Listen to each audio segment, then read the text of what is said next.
Hello student, आज हम MJM 026 print media पढ़ेंगे, जिसकी फर्स्ट इकाई है विधायी की रिपोर्टिंग। आज हम पढ़ेंगे भारत की संसद के बारे में।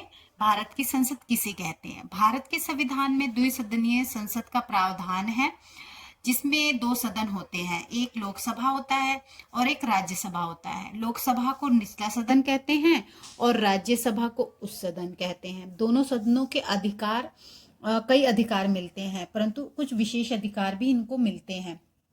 और दोनों सदनों पे बहुत सारे विषयों पर चर्चा होती है, जिसमें से है देश की रक्षा और सुरक्षा, विदेशी मामले, वित्त मामले, कृषि, उद्योग, अंतरिक्ष अनुसंधान, परमाणु शक्ति आदि आदि से संबंधित जो भी चर्चाएं होती हैं इस संसद में, वह यहाँ पे चर्चा की जाती है, उसकी चर्चा की जाती है। और इसमें क्या होता है कि जब भी संसद जो होती है, किसी विशेष जो भी कोई विशेष कार्यवाही होती है या किसी विशेष विषय पे चर्चा होती है, तो उसके प्रसार को वह प्रतिबंधित कर सकती है। इससे मीडिया कर्मी को जनसंचार के किसी भी माध्यम से जनता तक इस प्रकार की सूचना का प्रसार करने की अनुमति नहीं दी जाती है, जिसको कि संसद ने प्रतिबंधित किया हो। तो स्टूडेंट, नेक्स्ट टॉपिक है लोकसभा। लोकसभा किसे कहते हैं? लोकसभा को निचला सदन कहते हैं, जैसे कि राज्यसभा को उच्च सदन कहते हैं, उसी प्रकार से लोकसभा को निचला सदन भी कहते हैं। इस लोकसभा सदस्यों का कार्यकाल 5 वर्ष होता है और इस सदन में जितने सदस्य कार्य करते हैं उनकी कुल संख्या 545 होती है। और लोकसभा का चुनाव लड़ने के लिए न्यूनतम उम्र 25 वर्ष होनी चाहिए। लोकसभा के अध्यक्ष और उपाध्यक्ष चुनाव सदस्यों में से ही होते हैं। अध्यक्ष के पास पर्याप्त शक्तियां व अधिकार होते हैं, जो नियमों के अनुसार मूल प्रस्ताव को छोड़कर लोकसभा अध्यक्ष के आचरण पर चर्चा नहीं की जा सकती है। प्रधानमंत्री सदन के नेता होते हैं और यदि प्रधानमंत्री राज्यसभा सदस्य हों तो किसी वरिष्ठ मंत्री को सदन के नेता के रूप में नामित किया जा सकता है, जो सरकार का प्रतिनिधित्व करता है।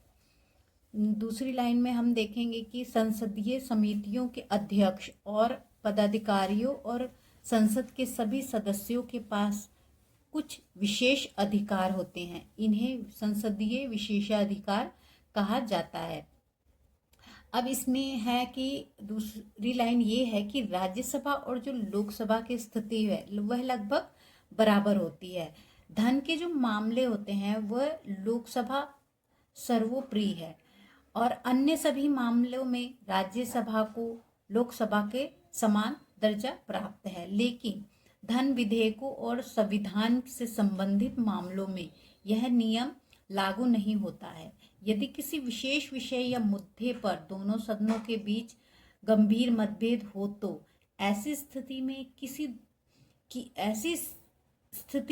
ऐसी अवस्था में दोनों सदनों का संयुक्त सत्र बुलाकर इसका हल निकाला जाता है। बस स्टूडेंट, इसमें सिर्फ मेन टॉपिक होते हैं याद करने के लिए, जो कि मैंने आपको बताए हैं। बाकी ये नेक्स्ट टॉपिक जो है संसद सत्र, ये ज़्यादा इम्पोर्टेंट नहीं है। तो हम नेक्स्ट टॉपिक पे आते हैं, जो है संसद सत्र की कार्यवाही। तो स्टूडेंट, नेक्स्ट टॉपिक पढ़ेंगे राज्यसभा। राज्यसभा किसे कहते हैं? राज्यसभा जो होता है वह उच्च सदन होता है, इसे उच्च सदन कहते हैं। यह कभी भंग नहीं होता है और इसके प्रत्येक सदस्यों का जो कार्यकाल होता है वह 6 वर्ष का होता है। इसमें जो जितने भी सदस्य कार्य करते हैं वे 6 वर्ष के लिए कार्य करते हैं। इसके 1/3 सदस्य प्रत्येक 2 वर्ष में सेवानिवृत्त होते हैं और उनके स्थान पर नए लोग आते हैं। इस सदन में 245 सदस्य काम होते हैं। इनमें से 12 सदस्यों को राष्ट्रपति द्वारा मनोनीत किया जाता है। राज्यसभा के सदस्यों की संख्या राज्य की संख्या के आधार पर निर्धारित की जाती है। प्रत्येक राज्य से न्यूनतम 1 सदस्य की संख्या आवश्यक होनी चाहिए। मतलब इसके कहने का मतलब है कि प्रत्येक राज्य से कम एक सदस्य इसमें अवश्य शामिल होना चाहिए। भारत के उपराष्ट्रपति राज्यसभा के सभापति होते हैं, और जो सभापति होते हैं हमारे, वह सदन के नए सदस्यों को शपथ दिलाते हैं।